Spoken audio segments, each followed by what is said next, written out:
A lo largo de nuestra vida construimos innumerables relaciones con la familia, con la pareja, con los amigos, con los colegas de trabajo e incluso con personas que apenas cruzan por nuestro camino. Algunas de estas relaciones se convierten en refugios de confianza y apoyo, mientras que otras terminan en decepción, conflicto y ruptura. Lo interesante es que, aunque las razones aparentes de una ruptura pueden ser muy distintas, una discusión, un malentendido, un problema económico o una diferencia de valores, en el fondo suele repetirse el mismo patrón psicológico. La psicología lo llama el mecanismo de autodestrucción de las relaciones. Se trata de esa paradoja en la que alguien dice desear amar, confiar y respetar, pero sus actos inconscientes van en la dirección contraria, erosionando poco a poco el vínculo. Es como construir un muro con una mano mientras, al mismo tiempo, lo derribas con la otra. Imaginemos a una persona que constantemente pone a prueba a su pareja. ¿De verdad me quieres? Si me amaras, harías esto por mí. Yo te doy tanto y tú ¿qué me das a cambio? Estas preguntas, al principio, pueden sonar inocentes o incluso tiernas. Pero con el tiempo se convierten en un peso insoportable. Porque el amor no puede reducirse a un examen diario. Y la exigencia continua de pruebas acaba desgastando hasta la relación más sólida. En la amistad ocurre algo similar. Hay quienes, en lugar de alegrarse por los logros del otro, sienten celos y lanzan comparaciones. ¿Por qué a ti te va mejor que a mí? Yo siempre estoy mal, y tú siempre tan feliz. Esas frases, lejos de acercar, siembran culpa y distancia. En lugar de ser un espacio de apoyo mutuo, la relación se convierte en un campo de competencia silenciosa. La envidia y la comparación son como termitas invisibles al principio, pero capaces de derribar cualquier estructura desde dentro. Incluso en la relación entre padres e hijos aparece el mismo patrón. Un padre o una madre puede decir, todo lo hago por tu bien. Debes seguir el camino que yo quiero, porque sé lo que es mejor para ti. Pero el mensaje oculto detrás de esas palabras es, tal como eres ahora, no eres suficiente. El hijo, al recibir este mensaje repetidamente, siente que su identidad nunca es aceptada. El amor se convierte en condición, y la distancia emocional crece entre ambos. Podemos resumir así los elementos que suelen estar presentes cuando una relación se rompe. La inseguridad personal, esa voz interior que susurra que no somos dignos de amor. El deseo de controlar, que ahoga la libertad del otro. La incapacidad de manejar las emociones, que transforma pequeñas chispas en incendios. La falta de empatía, que convierte al otro en un extraño aunque esté a nuestro lado. El filósofo estoico Epicteto lo expresó con claridad. No son las cosas en sí las que nos perturban, sino la opinión que tenemos de ellas. Lo mismo sucede en las relaciones. No es el conflicto en sí lo que destruye un vínculo, sino la forma en que lo interpretamos, las palabras que elegimos y las emociones que dejamos crecer sin control. Por eso, antes de culpar al otro o a las circunstancias, debemos preguntarnos con honestidad, ¿estoy viendo al otro como es, o lo estoy interpretando desde mis miedos y mis heridas? ¿Quiero realmente construir un vínculo, o estoy repitiendo sin saberlo un patrón de autodestrucción? Estas preguntas, aunque incómodas, son el primer paso para romper el círculo de los patrones que hacen caer una y otra vez nuestras relaciones. Desconfianza en uno mismo. En el corazón de muchas rupturas no encontramos grandes traiciones ni diferencias irreconciliables, sino algo mucho más silencioso y profundo: la desconfianza hacia uno mismo. Esta desconfianza rara vez se muestra de manera abierta. Quien la padece puede parecer seguro, sonreír con firmeza e incluso proyectar una imagen de fortaleza. Pero en su interior, Una voz constante repite: no merezco ser amado. Tarde o temprano me van a abandonar. Si muestro quién soy de verdad, terminarán decepcionados. Esta voz no grita, pero nunca calla. Y con el tiempo, se infiltra en cada gesto, en cada palabra, en cada relación. La psicología lo llama distorsión del autoconcepto. Cuando alguien no logra aceptarse a sí mismo, busca que el otro lo haga por él. El problema es que, al no confiar en su propio valor, ningún gesto externo es suficiente. Así, la relación se convierte en un terreno de pruebas interminables. En la pareja, la pregunta se repite una y otra vez. ¿De verdad me quieres? Si me amaras de verdad, lo demostrarías ahora mismo. En la amistad, la sospecha es constante. Seguro que lo que dijo fue por compromiso. En realidad, no me respeta. Incluso en el trabajo, los halagos se sienten frágiles. Hoy me felicitaron, pero mañana descubrirán que no valgo tanto. De esta manera, la inseguridad personal va sembrando dudas en todos los vínculos. Este proceso suele seguir un ciclo repetitivo. La duda, el otro nunca es tomado en serio, todo se interpreta con sospecha. La exigencia de pruebas, demuéstrame que me amas, que me respetas, que me necesitas. El agotamiento del otro, al principio responde, pero pronto siente que nada es suficiente. La profecía autocumplida. Finalmente el vínculo se rompe, y la persona insegura concluye: lo sabía, tarde o temprano me iban a abandonar. Así, el miedo inicial termina creando la misma realidad que se quería evitar. El filósofo estoico Epicteto lo advirtió con claridad: quien no sabe gobernarse a sí mismo, nunca podrá sostener una relación sana con los demás. Gobernarse a sí mismo no significa reprimir las emociones ni ser perfecto, sino reconocer la duda, el miedo y la inseguridad, y aprender a no convertirlos en verdad absoluta. El psicólogo Carl Rogers afirmó: el ser humano crece cuando es aceptado tal como es, pero la persona que no se acepta a sí misma exige que el otro lo haga por ella. Pide constantemente confirmación: acéptame, quítame este miedo, hazme sentir seguro. Lo paradójico es que cuanto más pide, más aleja al otro. El amor se convierte en un peso insoportable. Y así, lo que más temía el abandono termina cumpliéndose. Imaginemos a una pareja. Una de las personas se pone ansiosa si la otra tarda en responder un mensaje. La espera se interpreta como una señal de rechazo. Debe estar con alguien más. Ya no le importo. La otra persona trata de tranquilizarla. No es eso, solo estoy ocupado. De verdad te quiero, pero como la duda no nace de la realidad, sino de la inseguridad. La explicación nunca basta. Con el tiempo, la pareja se cansa y se aleja. El abandono llega, y la inseguridad dice: ¿ves? Tenía razón. Nadie puede quedarse a mi lado.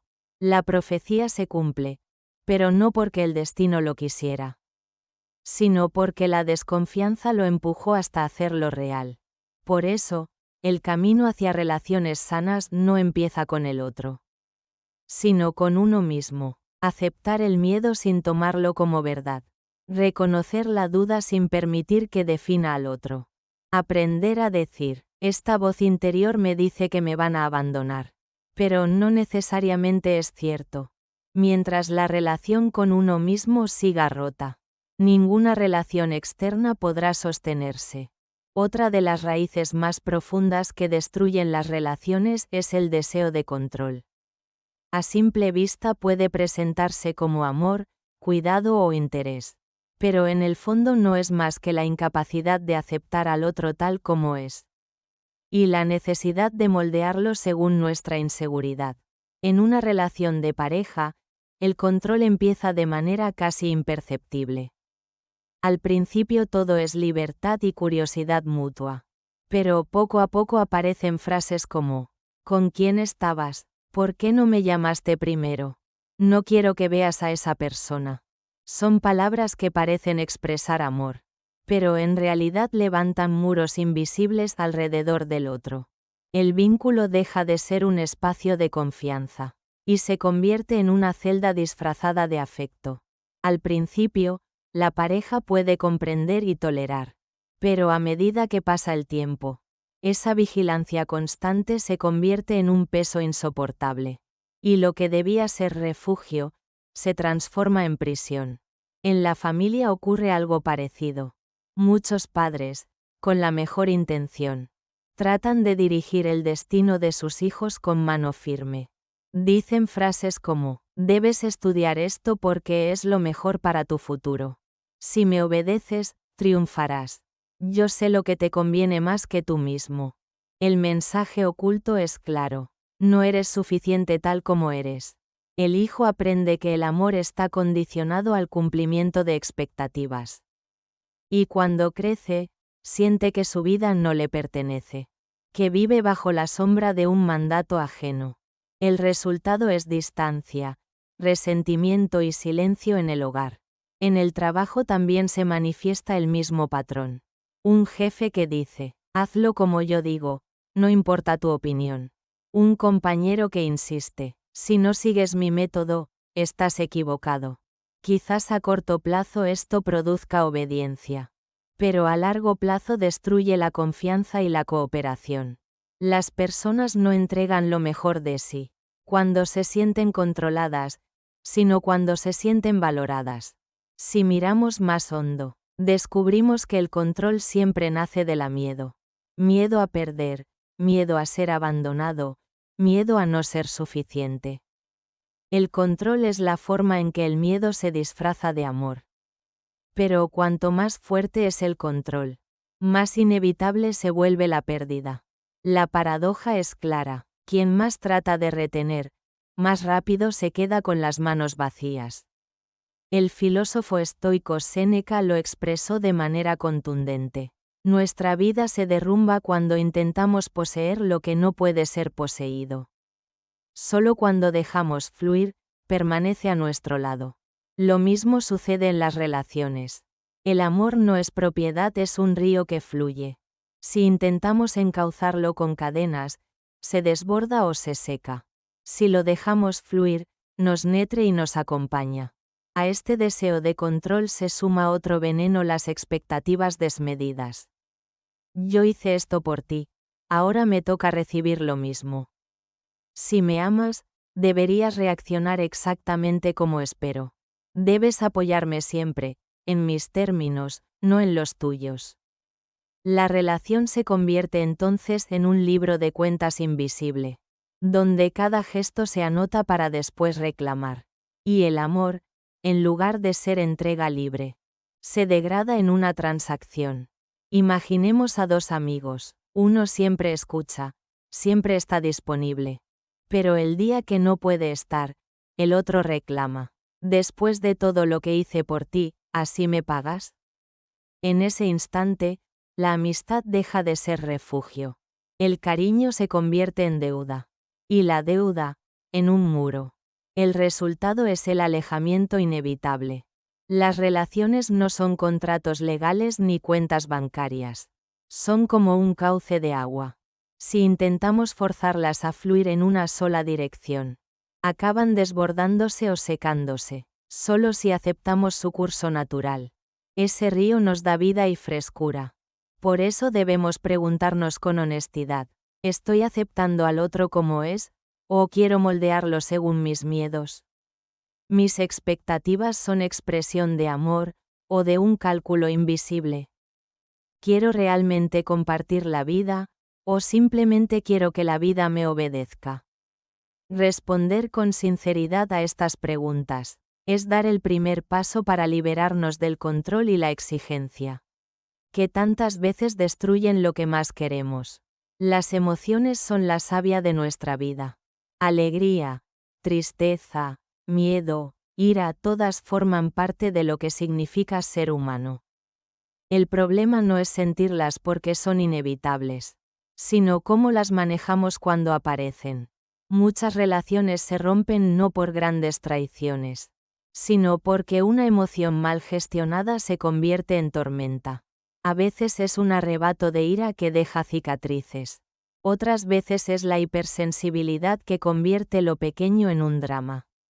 Y en otras ocasiones es la represión silenciosa que explota de golpe después de meses de silencio. Imaginemos una pareja. Uno de los dos llega tarde a una cita. Podría ser por tráfico, por un retraso en el trabajo o por simple despiste.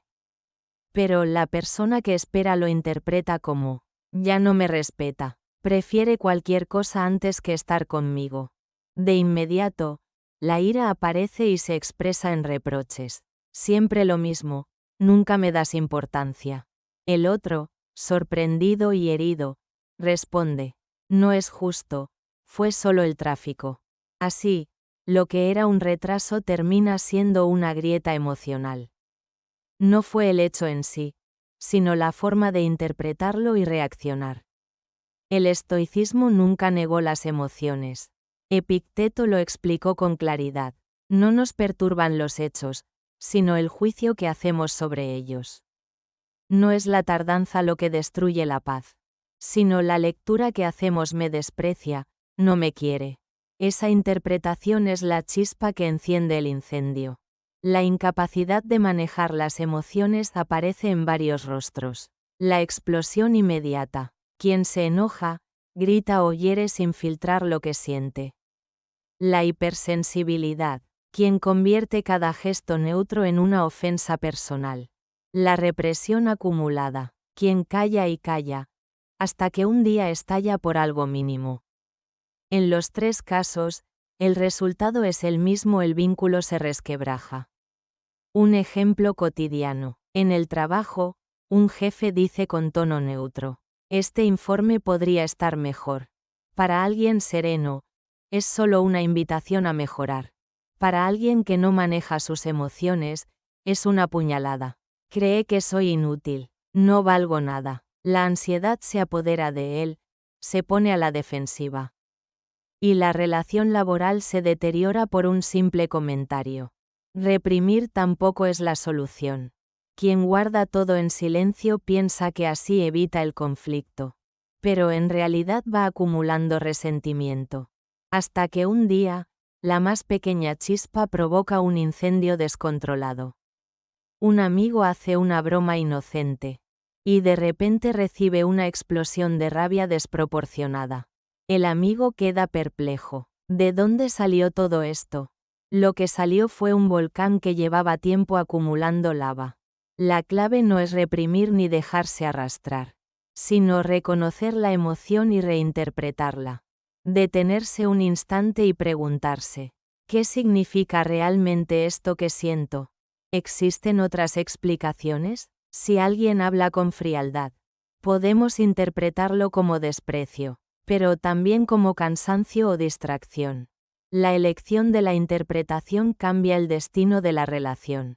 Marco Aurelio lo resumió con sabiduría en sus meditaciones. No puedo controlar lo que otros dicen o hacen, pero sí cómo respondo yo. Ese espacio entre el estímulo y la respuesta es donde se decide la salud de cualquier vínculo. Quien no sabe manejar sus emociones, termina siendo esclavo de ellas, y arrastra a los demás a esa esclavitud. Quien aprende a observarlas, a reconocerlas y darles un cauce, se convierte en arquitecto de relaciones firmes y duraderas. Si hay un elemento esencial para la salud de cualquier relación, ese es la empatía. No se trata solo de escuchar palabras, sino de ser capaz de entrar en el mundo del otro, percibir la emoción escondida detrás de lo que dice, y reconocer la necesidad que lo impulsa. Imaginemos esta situación. Alguien confiesa, con voz cansada, hoy estoy agotado, fue un día terrible. Una respuesta empática sería, lo siento, debió ser muy duro para ti. Cuéntame qué pasó. En esas pocas palabras hay validación, cuidado y cercanía. Pero una respuesta sin empatía podría ser, todos estamos cansados, no eres el único. O incluso exageras, no es para tanto.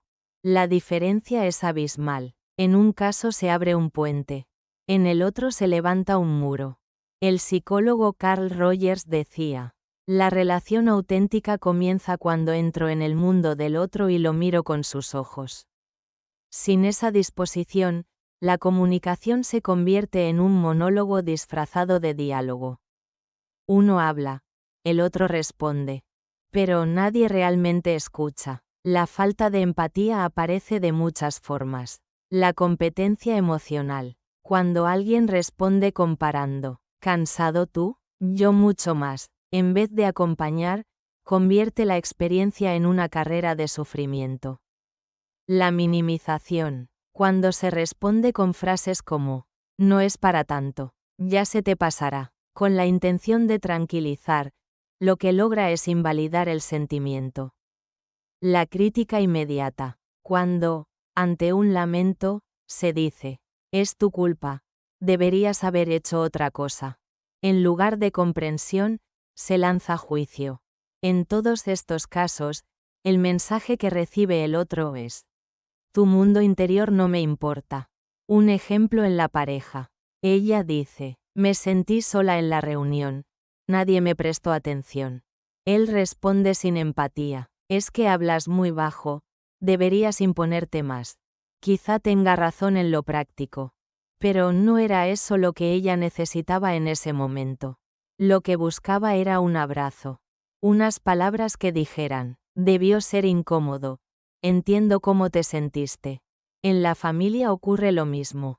Un hijo llega con una mala nota y dice, me siento inútil. Si el padre responde, es porque no estudiaste lo suficiente.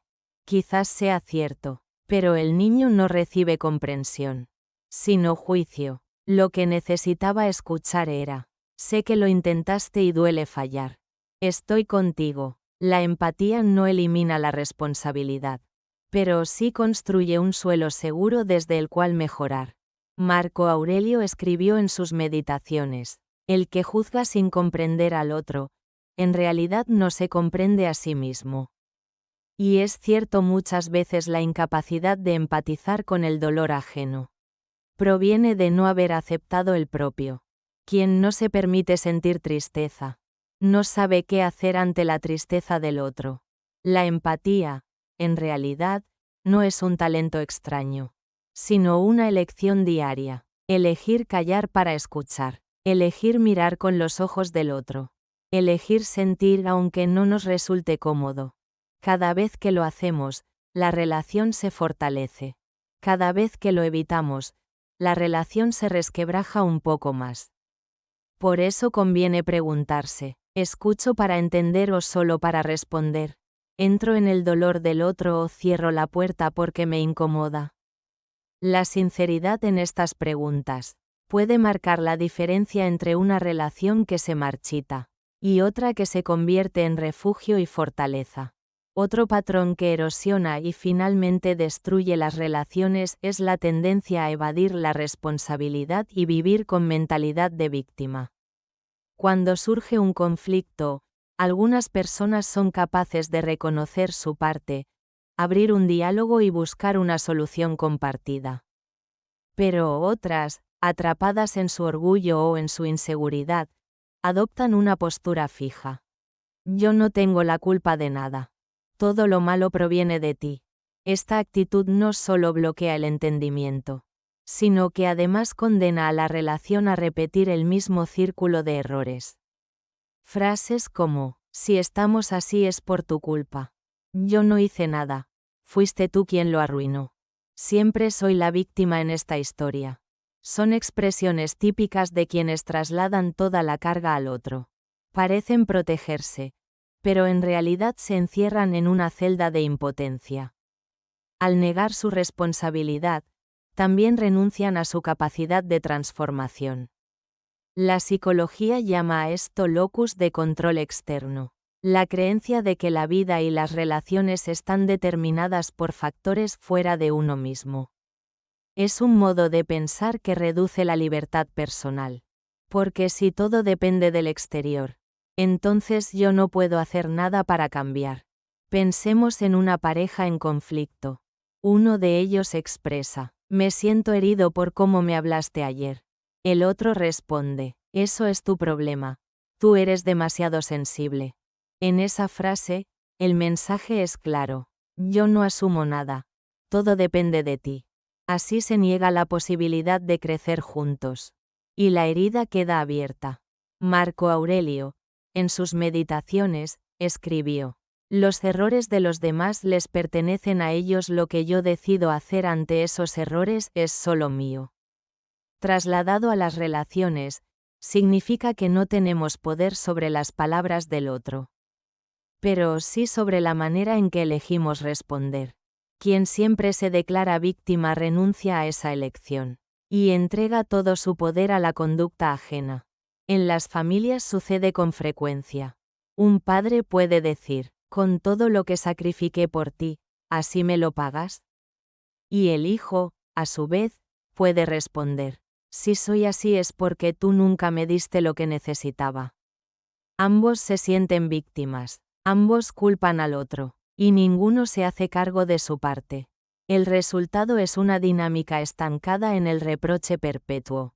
En el ámbito laboral, la escena es similar. Cuando un proyecto fracasa, algunos dicen: el jefe no explicó bien las instrucciones. Mi compañero no cumplió su parte. Quizás sea verdad en parte. Pero si nadie reconoce lo que pudo hacer mejor, el equipo queda atrapado en el resentimiento y en la desconfianza. Séneca lo expresó con claridad: la vida no es lo que nos ocurre, sino cómo respondemos a lo que nos ocurre. Quien se instala en la mentalidad de víctima, espera pasivamente que los demás cambien. Pero quien reconoce su parte, abre la puerta a la transformación personal y al fortalecimiento del vínculo. Es importante aclarar: asumir responsabilidad no significa cargar con toda la culpa. No se trata de decir todo fue mi error, sino de mirar con honestidad qué me corresponde a mí, y qué puedo mejorar desde mi lado. Una disculpa sincera, un gesto de apertura, un entiendo tu punto y quiero mejorar en esto. Son pequeñas semillas que, repetidas en el tiempo, salvan relaciones que parecían condenadas. Por eso, cada vez que surja un conflicto, conviene preguntarse: ¿estoy reconociendo mi parte, o estoy señalando solo la del otro? ¿Quiero permanecer cómodo en el papel de víctima, o prefiero asumir mi responsabilidad para que la relación avance? Las relaciones se rompen cuando nadie se hace cargo, pero renacen cuando al menos uno decide dar el primer paso y decir: esto también es mi responsabilidad, y voy a actuar en consecuencia. Después de recorrer las raíces que destruyen los vínculos, la desconfianza, el control, la mala gestión emocional, la falta de empatía y la evasión de responsabilidades, surge una pregunta inevitable: ¿qué es lo que realmente sostiene una relación a lo largo del tiempo? La respuesta no está en fórmulas mágicas ni en frases bonitas. Está en actitudes profundas, cultivadas día tras día, que dan solidez al lazo humano. 1. El autoconocimiento. Todo comienza con mirarse a uno mismo. Quien no conoce sus propios miedos, acaba proyectándolos sobre el otro. Quien ignora sus heridas, termina culpando al mundo entero. El autoconocimiento no significa juzgarse sin piedad, sino reconocer: esto me duele, esto me da miedo, esto es lo que espero, aunque a veces no lo diga. Sócrates lo expresó en una frase inmortal: conócete a ti mismo, porque solo cuando uno se conoce, puede relacionarse con autenticidad. 2. La reinterpretación de las emociones. No siempre podemos evitar que una emoción aparezca, pero sí podemos elegir qué hacer con ella. Cuando alguien guarda silencio, significa que me desprecia, o simplemente que está cansado. Cuando alguien critica, significa que quiere humillarme, o quizá que espera más de mí porque confía en lo que puedo dar. Marco Aurelio recordaba en sus Meditaciones: lo que nos hiere no es el hecho, sino el juicio que emitimos sobre él. Esa pausa para reinterpretar cambia el destino de una relación.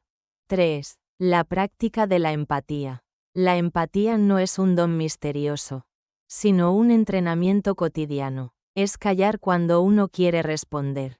Es escuchar no para contestar, sino para comprender.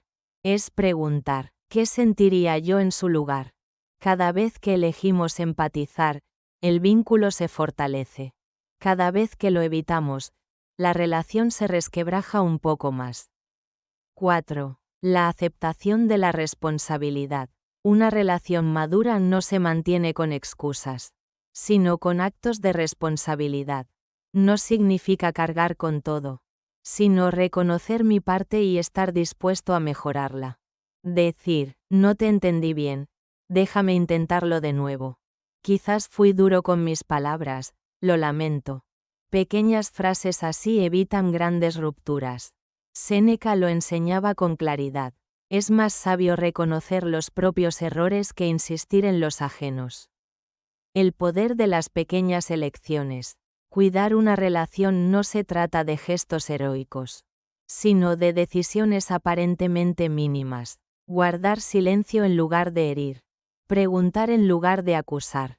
Escuchar en lugar de interrumpir. Aceptar la parte propia en lugar de huir de ella. Son estos pequeños gestos, repetidos a diario, los que tejen una red de confianza y respeto. Ejemplos cotidianos. Un matrimonio que discute puede apagar el fuego con una simple frase. Quizás exageré. Perdóname. Una amistad se mantiene viva cuando alguien dice, entiendo tu dolor, cuenta conmigo. Un equipo de trabajo se fortalece cuando un miembro reconoce, no cumplí mi parte, pero voy a corregirlo. No hacen falta grandes declaraciones. Basta con estas elecciones sencillas, que repetidas en el tiempo, crean una base sólida. Al final, la fuerza que sostiene las relaciones no se mide en la ausencia de problemas, sino en la capacidad de afrontarlos con madurez y compasión. Quien cultiva el autoconocimiento, reinterpreta sus emociones, practica la empatía, y asume su responsabilidad, no solo conserva sus vínculos, los transforma en una fuente de apoyo, crecimiento y sentido. Volvamos a la pregunta que nos dio desde el principio. ¿Por qué algunas personas parecen destruir todas sus relaciones? A lo largo de este viaje hemos descubierto que no se trata de mala suerte. Ni siquiera únicamente de lo que hacen los demás. En la mayoría de los casos, la raíz está dentro. La desconfianza hacia uno mismo. El deseo de controlarlo todo. La incapacidad de manejar las emociones. La falta de empatía. La evasión de responsabilidades. Distintas caras de un mismo problema, el conflicto no resuelto con uno mismo. Quien no se acepta, exige que el otro lo acepte a la fuerza. Quien no se siente seguro, busca controlar al otro. Quien no entiende sus emociones, las convierte en armas. Quien no reconoce su dolor, tampoco reconoce el de los demás. Quien no asume su parte, termina culpando siempre al otro. De este modo, las relaciones no se rompen por casualidad, sino porque la guerra interior se proyecta hacia afuera. Epicteto lo dijo con sabiduría. La verdadera libertad no consiste en dominar lo externo, sino en gobernarse a sí mismo. Y Marco Aurelio añadió, no podemos controlar las acciones de los demás, pero sí la forma en que elegimos responder.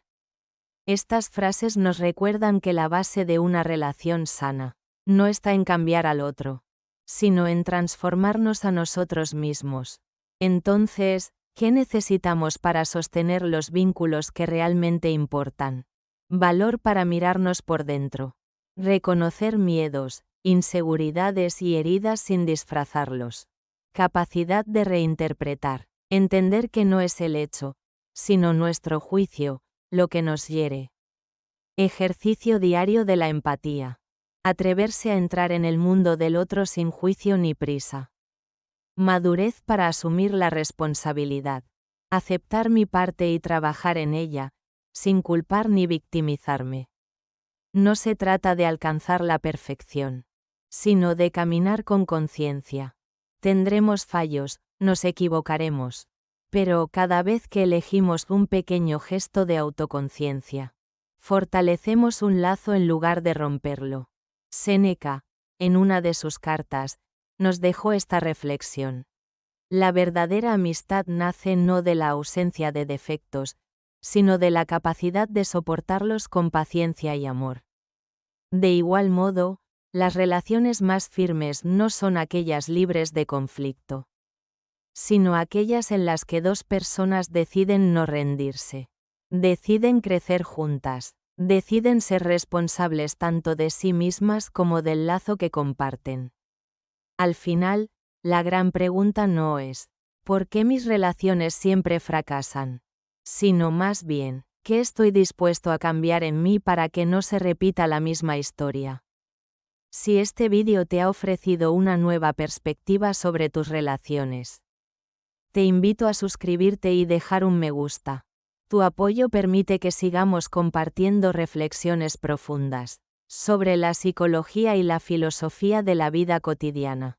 Recuerda, cuidar de tus vínculos comienza siempre por cuidar de ti mismo.